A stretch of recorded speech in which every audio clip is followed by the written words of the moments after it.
Fear is the only enemy, and it's not outside you. It's a pattern that anyone can trigger within and anyone can change.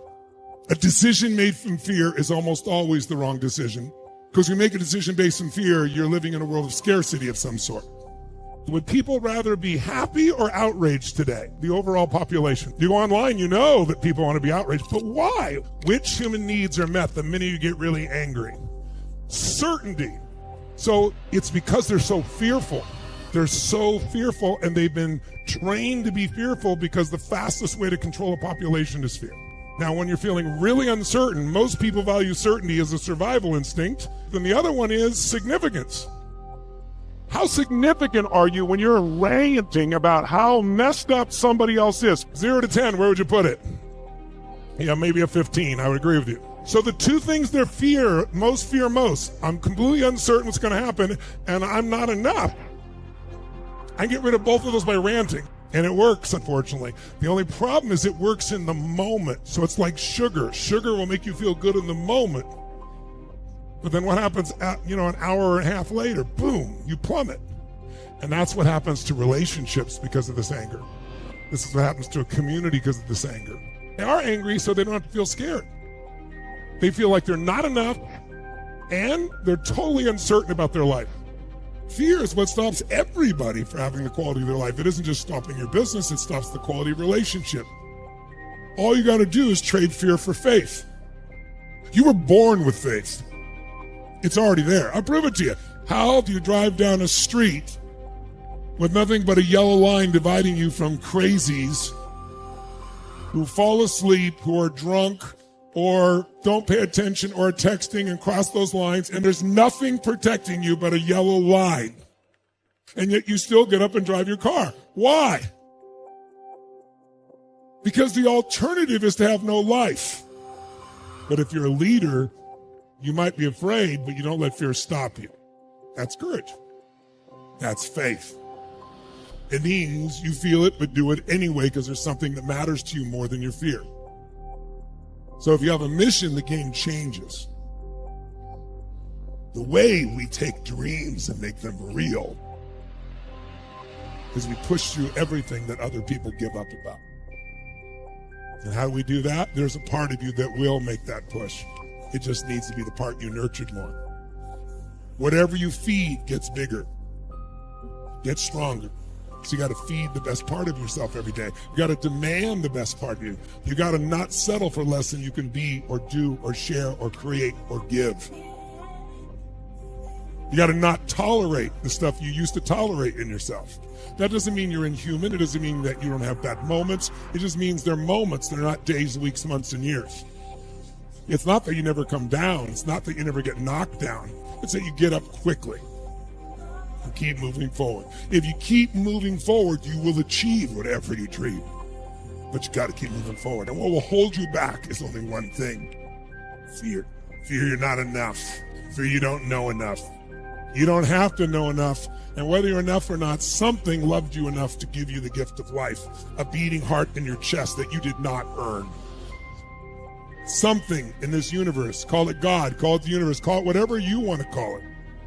Something expects you to become something more.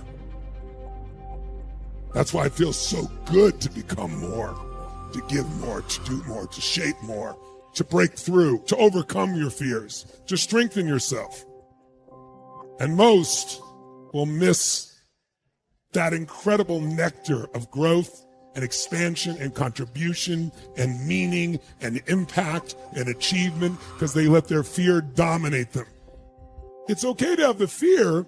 What we got to do is to be able to get beyond it and know it's just fear and not let ourselves come up with a story, because the story that protects you from your fear is also the story that imprisons you. Everyone on earth has two primary fears. Jot them down. Fear number one, we're not enough.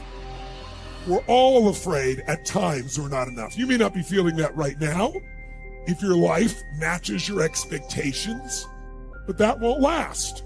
Something will change in your environment, financially, in a relationship, in business, in the economy, in yourself, in your body, in your emotions, and you won't feel like you're enough. Now, not feeling enough is not that horrible, but it's the deepest fear we have with someone that we really love. It's one of the worst feelings because it leads to the deepest fear, the second fear. We're afraid if we're not enough that we won't be loved. And you thought, now I have to do something to survive, because you know for you to survive, I need someone to put their needs ahead of mine. They got to love me. So now you learn to do something to be enough to be loved. There's a part of you that'll always be fearful. Just don't let it be in charge. And there's a part of you that is bigger than any fear.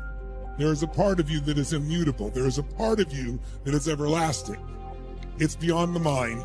It's beyond the body. You might call it soul. You might call it spirit. You might call it essence.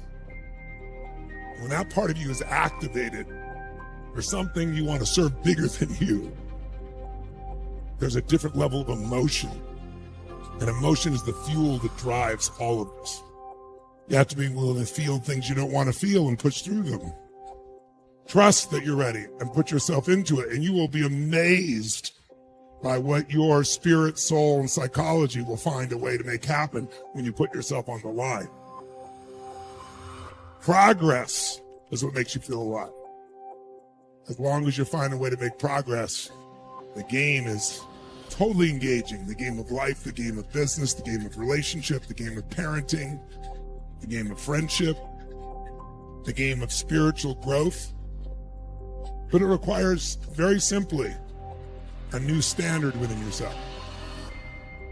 10 years from now, you will surely arrive. The question is where? The question is who will you be? What will your legacy be even at that stage? What's the magic that changes our life? The right emotions. They're either brakes or accelerators, aren't they? Fear is the brake, and our beliefs are what guide us. So it might be useful to just decide what you're going to begin to believe. Like, everything happens in my life for a reason. Everything is life happening for me, even though it may look like life's happening to me. It's the difference between the manager of circumstances and the creator of an extraordinary life. You get to decide what you want to be. How many of you have a part of you that will not be defeated? How many have a part of you that will not give up? How many got a part of you that will not be denied? That's the part that needs to be in charge.